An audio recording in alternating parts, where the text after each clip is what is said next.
ఏదన్నా చెప్పుకుంటే మనం చెప్పుకోవాల్సిందే, అంతే కదా. మనం చెప్పుకోవలసిందిగా వాళ్ళ కార్యక్రమం కేకు అన్నీ అప్పుడు మొదలవుతాయి. దేవునికి స్తోత్రం. ఇంతవరకు దేవుణ్ణి స్తుతించి ఆరాధించి స్తోత్రం చెల్లించి మహిమపరిచి వందనాలు చెప్పడము జరిగింది.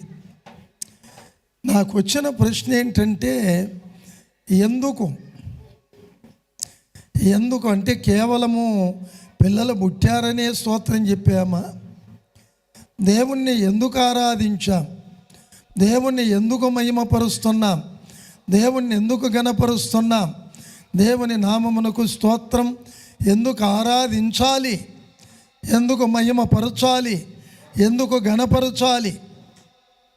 ఇది కొన్నిసార్లు సంఘాల్లో సేవకులమ్మ బోటల్లో ఆరాధించండి, గట్టిగా ఆరాధించండి, గొంతులు విప్పండి అన్నీ అంటూ ఉంటాం. ఇది మాకు అలవాటైంది. ఎందుకు ప్రభువుని ఆరాధించాలి? ఎందుకు? దావీదు అంటాడు, నా గిన్నె నిండి పొరలుతుంది. గిన్నె నిండితే ఆటోమేటిక్గా పొరలుతుంది, దాని నీళ్ళు ఇట్లని అక్కరలేదు. దేవునికి స్తోత్రం. Why we must worship God. ఒక 2-3 విషయాలు ఆలోచన చేస్తాం. క్రైస్తవ జనాంగం అంతటికి, క్రైస్తవేత్తరులు, మానవ జాతి అంతటికి కూడా ఎవరైనా ప్రభువును ఘనపరచాలి, ఆరాధించాలి, మహిమపరచాలి. నేను ప్రతి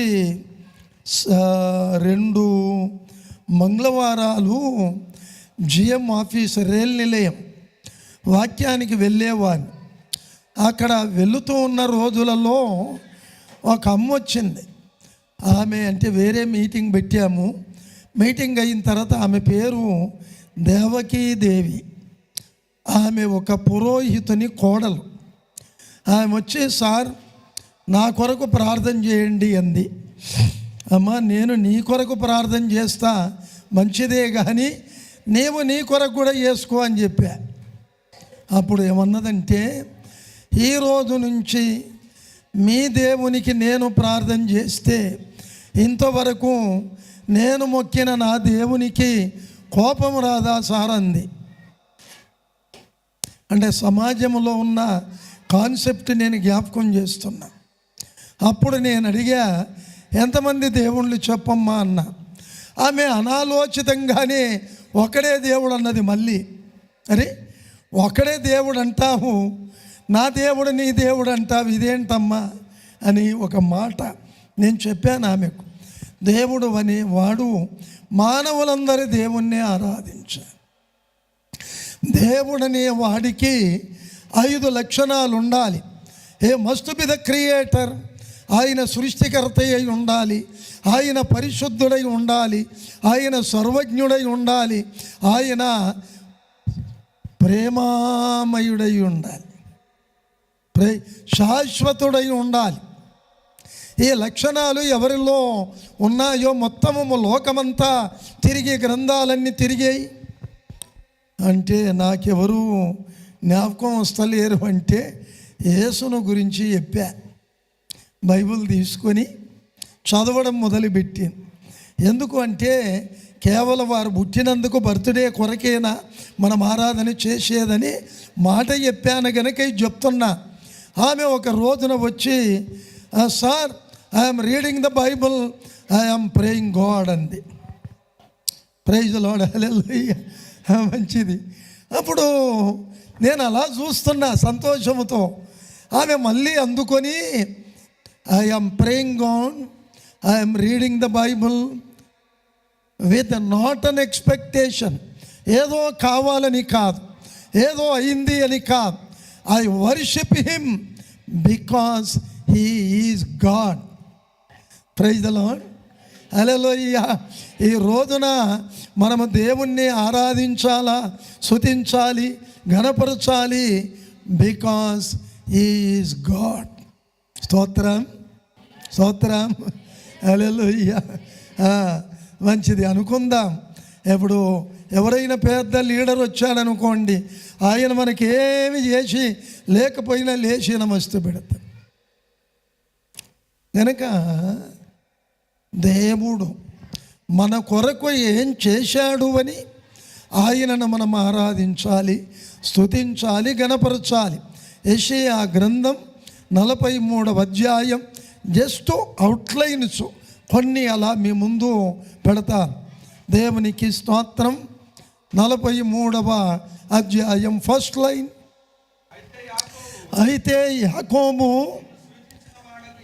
నిన్ను సృజించిన వాడగు యెహోవా, ఇశ్రాయేలు నిన్ను నిర్మించిన వాడు ఎలాగూ సెలవిచ్చుచున్నాడంటే, నిన్ను సృజించాను, రెండవది నిన్ను నిర్మించాను, ఆ మూడవది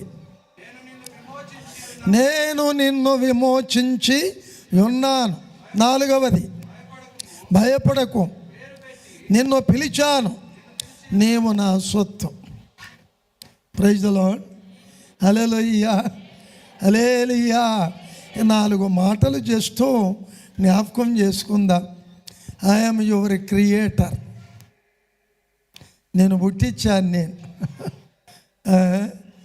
ఇక ఈ సబ్జెక్టు పెట్టుకుంటే ఎన్నో ఎన్నో చెప్పుకోవచ్చు. దేవుడు, God has created the man in his own image. కుక్కనో నక్కనో పందో, నేను ఒక గ్రంథం చదివా డిపార్ట్మెంట్లో ఉన్నప్పటి నుంచి కూడా. ఈ వేరే వేరే గ్రంథాలు చదవడం చాలా అలవాటయింది. ఒక గ్రంథములో ఇలాగా కోతి చెట్టు మీదకి ఎక్కి దుంకిందట, తోకమాయమైపోయింది. చెట్టు మీదకి ఎక్కి దుంకని కోతులు ఏమున్నాయి?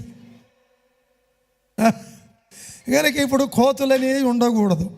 చెట్టు మీదకి ఎక్కి దుంకినప్పుడల్లా తోకలు మాయమైపోతే ఇప్పుడు కోతులు ఉండొద్దు కదా. ఇది ఇల్లాజికల్, తప్పుడు సిద్ధాంతం. మనుషుడు కోతి నుండి వచ్చాడు, కోతి మనుషుడైనాడు అనేది తప్పుడు సిద్ధాంతం. కోతి కోతే, మనిషి మనిషే, దేవుడు దేవుడే. Praise the Lord. దేవునికి స్తోత్రం కలుగునగాక. సరే, దేవుడు 26వ వచనము 1వ అధ్యాయం ఆది కాండములో ఎవరైనా పరిచారకులొకరు ఈ చిన్న పిల్లలని కంట్రోల్ చేయి. మా సామేల్ రాజు ఉన్నట్టున్నాడు, దా నువ్వైతేనే కరెక్ట్ ఉంటుందా రా. మంచి, మా సామేల్ రాజు ఉన్నాడు, ఈయన మనందరికీ బంధువే. వీళ్ళని కంట్రోల్ చేయి, మొదటి కుర్చీలో కూర్చుండబెట్టు. కనుక దేవునికి స్తోత్రం. కనుక God has created the man in his own image. తన పోలిక, తన స్వరూపమందు మనిషిని దేవుడు సృష్టించాడు. దేవుని స్వరూపం ఏంటండి? కోతె, పందె, నందె, కుక్కన, పామ, తేల, సింహమా? ఏంటండి దేవుని స్వరూపం?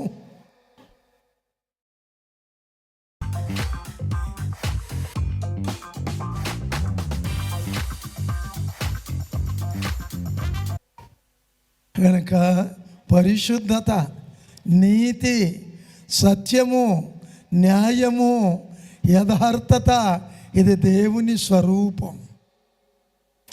యేసు 17వ అధ్యాయము యోహానులో ప్రార్థన చేస్తూ అన్నాడు, తండ్రి నీతి స్వరూపుడవగు తండ్రి, సత్య స్వరూపుడవగు తండ్రి అన్నాడు. కనుక దేవునికి స్తోత్రం. అది ఆయన స్వరూపం. మంచిది. అయితే మనిషి ఆయన నిర్మాణం. దేవుడు మనిషిని తన స్వహస్తములతో నిర్మించాడు. దేవునికి స్తోత్రం. నేను అప్పుడప్పుడు ఇలాగనుకుంటాను, God has created the man in his own image. He created, he breathed his own breath into the man. తన ఊపిరి నూదాడు. He designed the man with his own hands. సొంత చేతులతో ఈ రూపాన్ని కల్పించాడు. అసలు మనిషికున్న రూపం మనము ఎన్ని గంటలు ఆలోచించినా అది మనకు అందదు. అప్పుడప్పుడు మా పాస్టమ్మ నేను ఇంట్లో కూర్చున్నప్పుడు కొన్ని విషయాలు దేవుని గురించి డిస్కస్ చేస్తే ఇట్లా మాట్లాడుకుంటాం. తల వెంట్రుకలు పెరిగినట్టు కనుబాప ఈ వెంట్రుకలు పెరిగితే ఎట్లుంటుంది? స్త్రీలకు చాలా పని ఉంటుంది. అసలు పెరగకున్నా పని ఎక్కువ పెట్టుకుంటున్నారు.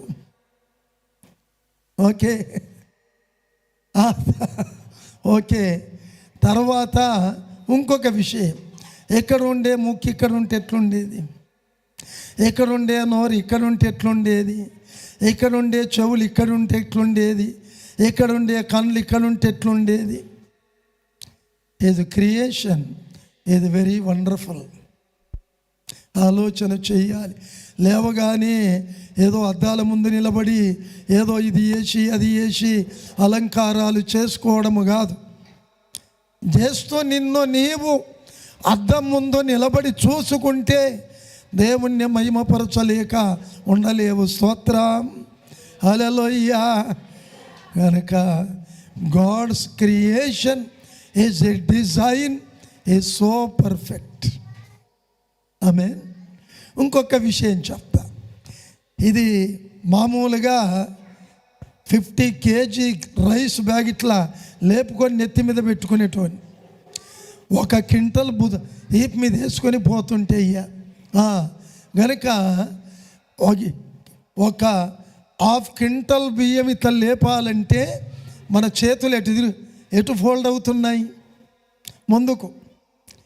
ముందుకు ఫోల్డ్ కాకుండా వెనుకకు ఫోల్డ్ అయితే ఎట్లుంటుంది? 1 కిలో లేపలేం. కాలు రన్నింగ్ 1 మైల్ రేస్ 1000 ఇట్లాగా మైల్స్ మీటర్స్ రే ఇదంతా కూడా పరిగెత్తాం. వెనకకు బెండ్ అయ్యే మోకాలు ముందుకు బెండ్ అయితే ఎట్లుంటుంది? 1 అడుగు తీసి వేయలేం. దేవుని డిజైన్ అది. స్తోత్రం. చేతులు ముందుకు మడుచుకుంటున్నాయి, కాళ్ళు వెనుకకు మడుచుకుంటున్నాయి. జింకల్లాగా పరిగెత్తారట ఆషాహేల్. దేవునికి స్తోత్రం. ఈ రోజున ఏం చేస్తున్నావు, ఎంత సంపాదించావు, ఎంత చదివావు పక్కకు పెట్టు. నిన్ను దేవుడు ఎలా చేశాడు దాన్ని బట్టి దేవుణ్ణి మహిమపరచు. కనుక ఆయన క్రియేషన్, ఆయన డిజైన్ సో పర్ఫెక్ట్. తర్వాత నేను నిన్ను విమోచించా అన్నాడు. కనుక ఇంత మంచిగా సృష్టించి ఇంత మంచి ఆకారం ఇస్తే వీడు తీసుకుపోయి దీన్ని బురదలో పెట్టాడు. ఎక్కడ పెట్టాడు? బురదలో పెట్టాడు, తాకట్టు పెట్టాడు.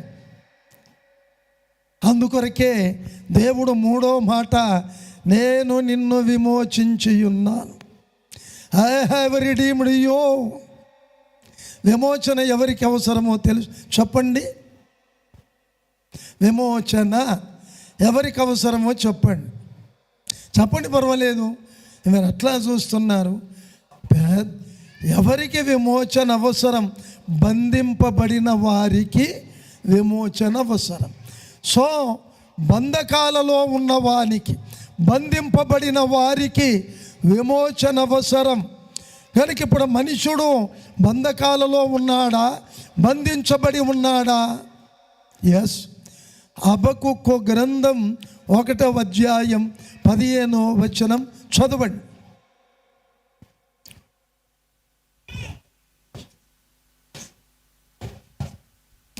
మంచిది. వాడంటే దుష్టుడు సైతాన్. గాలము వేసి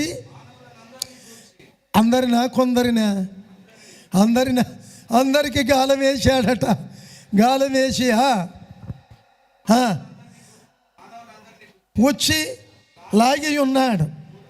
ఉరులు వగ్గి చెక్కించుకొనుచున్నాడు. వలతో అందరినీ కూర్చుకొని పండగ చేసుకుంటున్నాడు. ఏమైనా స్తోత్ర. దేవుని బిడ్డలారా గమనించాల. మనుషులను పట్టుకోవడానికి, చెక్కించుకోవడానికి 3 సాధనాలు సాతానుడు వాడుతున్నాడు. ఒకటి గాలం, రెండవది ఉరి, మూడవది వల. జాగ్రత్త వినాలి, పిల్లల్ని కంట్రోల్లో పెట్టుకోండి. చాలా ప్రాముఖ్యమైన విషయం. ఇప్పుడు మానవులందరినీ, కొందరిని కాదు, ఒక కులము కాదు, ఒక మతము కాదు, అందరినీ గాలాలు, ఉరులు వేసి, వలలు వేసి చిక్కించుకొని పండగ చేసుకుంటున్నాడు. పండగలు మనం కాదు, వాడు చేసుకుంటున్నాడు పండగ. చెక్కారా అని వీళ్ళందరినీ పట్టుకొని ఎక్కడ పెట్టాడో తెలుసా?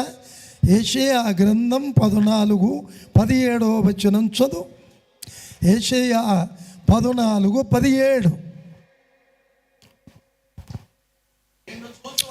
నిన్ను చూచువారు నిన్ను నిదానించు చూచుచు ఇట్లు తలపోయిదురు.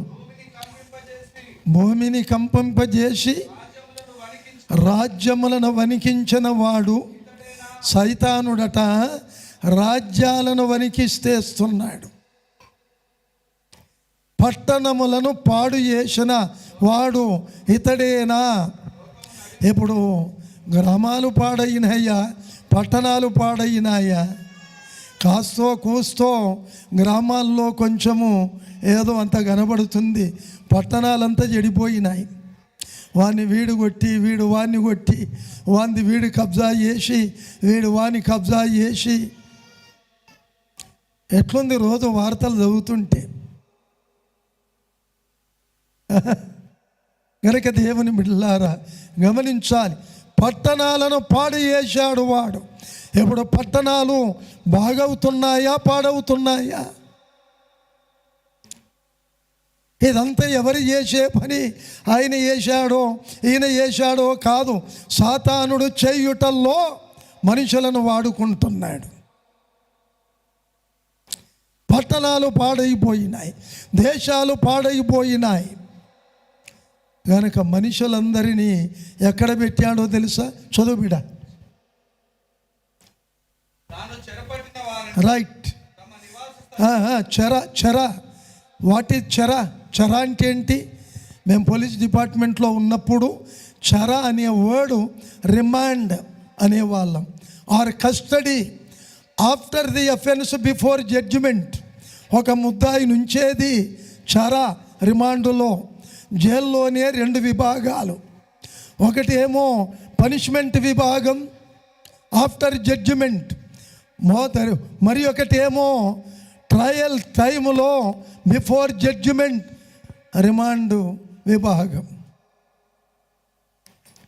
అని 1000 కేసులు రాశాం, 1000 ఛార్జ్ షీట్స్ ఫైల్ చేశాం, 1000 కేసులు క్లోజ్ చేశాం.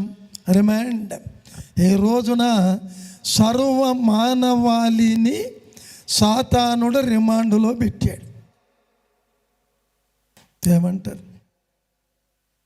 ఇప్పుడు మనుషులకు ఏం కావాలా? రిమాండ్ తర్వాత ఏంటి సార్? జడ్జిమెంట్. జడ్జిమెంట్ తర్వాత ఏంటి? పనిష్మెంట్. పాపము లేనివాడు ఎవరు లేరు.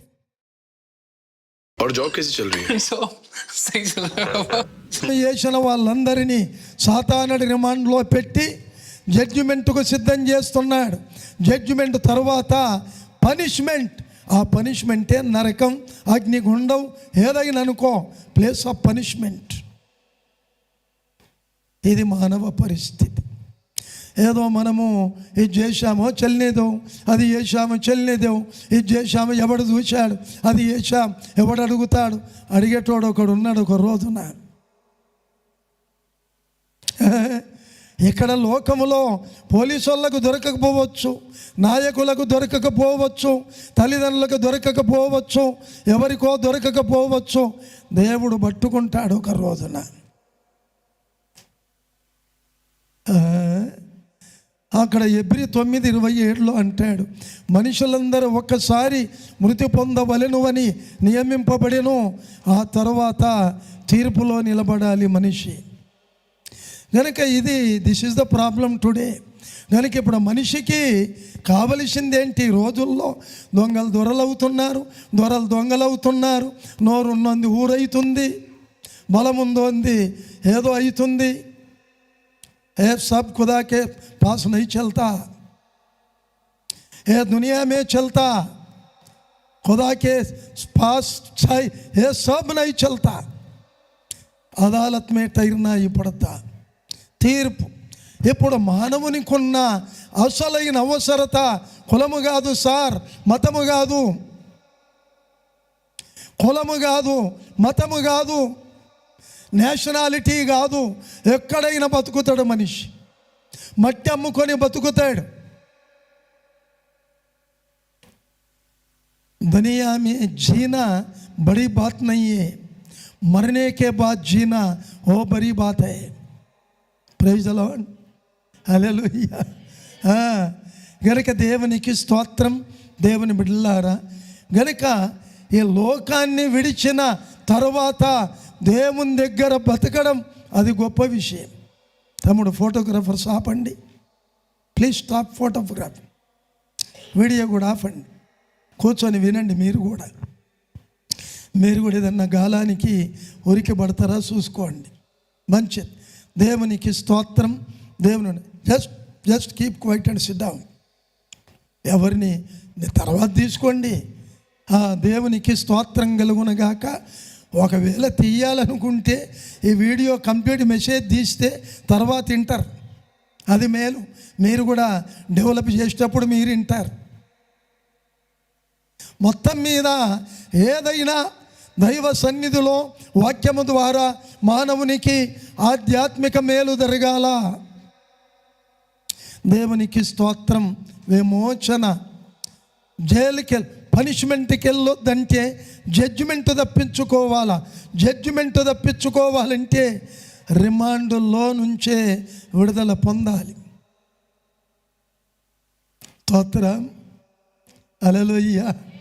అర్థమవుతుందా? అలా మనల్ని రిమాండ్లో నుంచి విడిపించడానికి 2000 సంవత్సరాల క్రితం దేవుడు యేసుక్రీస్తు నామములో ఈ లోకములో జన్మించి సర్వ మానవుల పాపాలు తన మీద వేసుకొని మానవ పాప ప్రాయశ్చిత్తార్థమై బలియాగమై రక్తము గార్చి ప్రాణం పెట్టి పాతి పెట్టబడి తిరిగి 3వ రోజున లేచాడు. 40 రోజులు ఆసియా ఖండ భూభాగములో నేను లేచాను అని కనబడి రుజువు పరిచి 40వ రోజున ఆసియా ఖండములోని ఒలీవల కొండ మీద నుంచి పరలోకానికి వెళ్ళాడు. పరిశుద్ధాత్మను పంపించాడు, సేవకులను పంపించాడు, బైబిల్ మన చేతిలో పెట్టాడు. ఈ వాక్యము విని పాపులమని గ్రహించి పాపాలను ఒప్పుకుంటే యేసుక్రీస్తు రక్తము ద్వారా మనకు విమోచన కలుగుతుంది. స్తోత్ర. అప్పుడు రిమాండ్లో నుంచి విడుదల.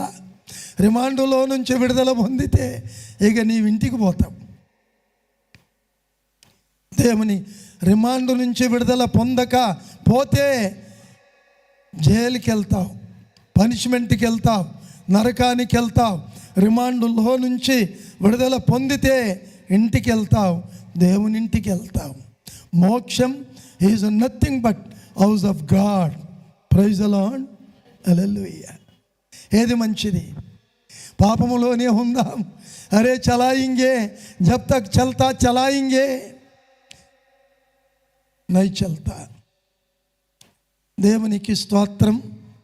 ఏదైతే जो कुछ भी चला रहे हमेशा नहीं चलाएंगे. ఆగాల. ఏం చేస్తున్నా, ఎక్కడున్నా, నా బ్రతికేంటి, నా పరిస్థితి ఏంటి, నా గమ్యం ఏంటి, ఏదన్నా కొంత ఆ విమోచన కొరకు ప్రయత్నం చేస్తున్నానా? యేసు ఎవరు? రకరకాలైన డిబేట్లలో యూట్యూబుల్లో ఆయనను ఏదో తమాషాలు చేసి నవ్వుతున్నారు. If there is no Jesus there is no life. No Jesus no salvation. No Jesus no heaven. Praise the Lord, hallelujah. అది అప్పుడప్పుడు షాపులలో ముందు పెడతారు, no mask no entry, no Jesus no salvation, no Jesus no heaven. దయచేసి మనవి చేస్తున్నా. ఎవరెవరో స్వార్థం కొరకు డిబేట్లు పెట్టి యూట్యూబ్లో అప్లోడ్ చేసి డబ్బుల కొరకు ఏదో చేసే వాళ్ళ మాటలు మోసపోవద్దు. లోకములో ఇప్పుడు జరుగుతున్నదంతా మోసం మోసం మోసం, అబద్ధం. సత్యమును ఆలోచన చెయ్యాలి. దేవునికి స్తోత్రం. దేవుని బిడ్డలారా, విమోచకుడు యేసు మనల్ని విమోచించడానికి ఆయన బంధించబడి, ఆయన బలియాగమై రక్తమును గార్చి ప్రాణాన్ని అర్పించాడు. మీరు చెప్పండి, నాకు ప్రాణము తీసేవాళ్ళు ఉన్నారు, ప్రాణం పెట్టేవాళ్ళు ఎవరు సార్? మీ నాయన పెట్టాడు, మీ అమ్మ పెట్టదు, అన్నదమ్ములు పెట్టరు. యేసు ఒక్కడే. ఆయన సర్వ మానవుల కొరకు, మానవుల పాప విమోచన కొరకు ప్రాణం పెట్టాడు. చప్పట్లు కొట్టి స్తోత్రం చెప్పదాం. హల్లెలూయా. మళ్ళీ చెప్తున్నా, నో జీసస్ నో విమోచన, నో జీసస్ నో రక్షణ, no Jesus no heaven. 1977 full యూనిఫామ్లో ఉన్నా. అప్పటి వరకు సబ్ కుచ్ కర్ రహే థే. సిగరెట్లు, సినిమాలు, ఇంపోర్టెడ్ విస్కీ, బ్రాండీలు, సబ్ చల్తా థా. 1977 1:30 ఫుల్ యూనిఫామ్లో ఉన్న నైట్ 1:30కి ఆకాశంలో ఒక సిలువ కనబడింది. సిలువలో యేసు, యేసులో గాయాలు, గాయాలలో నుండి రక్తము గారుతుంది. నేను వెస్లీ కాలేజ్ స్టూడెంట్.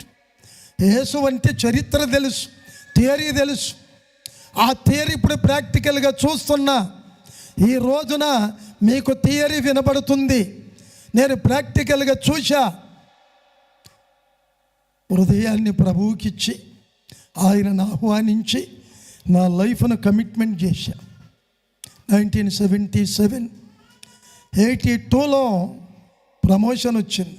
క్యాంప్ డ్యూటీలో ఉన్న దేవుడు దర్శనం ఇచ్చాడు. అప్పటికి ఎక్కడెక్కడ సువార్త సాక్ష్యం చెప్తే 2 సంఘాలు స్థాపించబడ్డాయి. నాకు మా డిపార్ట్మెంట్లో ప్రమోషన్ వచ్చిందంటే ట్రాన్స్ఫర్ కంపల్సరీ. ఈ సంఘాలు ఎవరికి అప్పగించాలి ప్రభువాని మోకరించి ప్రార్థన చేస్తున్న క్యాంప్ డ్యూటీలో దర్శనమిచ్చే దేవుడు స్వరముతో మాట్లాడి వాక్యమును చూపించి భయపడకుమని చెప్పి ఉద్యోగం రాజీనామా చేసి వచ్చేయమన్నాడు. 25 సంవత్సరాలు అయింది. 25 సంవత్సరాల సర్వీస్ వదిలిపెట్టి రిజైన్ చేసి 42 ఏళ్ళు అయింది. Praise the Lord. ఈ పరిచర్యలో గూండాలు మారారు, నరహంతకులు మారారు, వేశ్యలు మారినారు, వ్యభిచారులు మారినారు, నక్సలైట్లు పాస్టర్లు అయినారు.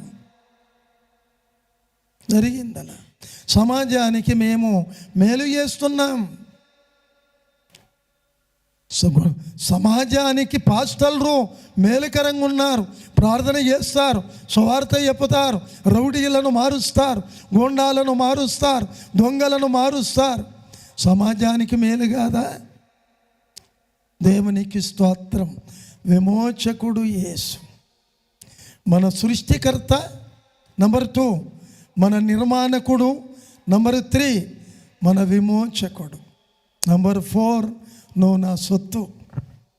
నువ్వు నా సొత్తు గనక ఇది గడియారము నాది, నా సొత్తు. ఇది పని చేయలేదనుకో పేగ్దేతం. ఇది పని చేయాల, నా కొరకు పని చేయాల. స్తోత్రం. నిన్ను సృష్టించి, నన్ను సృష్టించి, నిర్మాణము చేసి, విమోచించి, తన సొత్తుగా చేసుకున్న ఆయనకు మనము సొత్తు గనక ఆయన కొరకు బ్రతకాలి. ఆమేన్.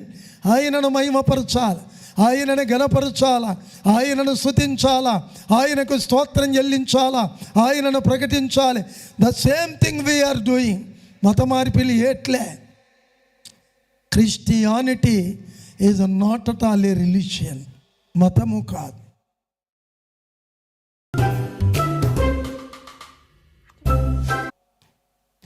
మార్గం. అందుకొరకే దేవునికి స్తోత్రం. వాళ్ళను సృష్టించాడు దేవుడు, వాళ్ళకు ఆ నిర్మాణం ఇచ్చాడు. ఆ నిర్మాణము బట్టి దేవుణ్ణి స్తుతించాలి. వాళ్ళు పిల్లల్ని చూస్తున్నప్పుడల్లా పిల్లల్ని ముద్దాడము కాదు, వాళ్ళను చూసి దేవుణ్ణి ముద్దాడాలి, ఆయన పాదాలు. గనక let's worship God, let's give glory to God, let's praise God every time, let's proclaim his name everywhere. దేవుడి వాక్యమును దీవించును గాక.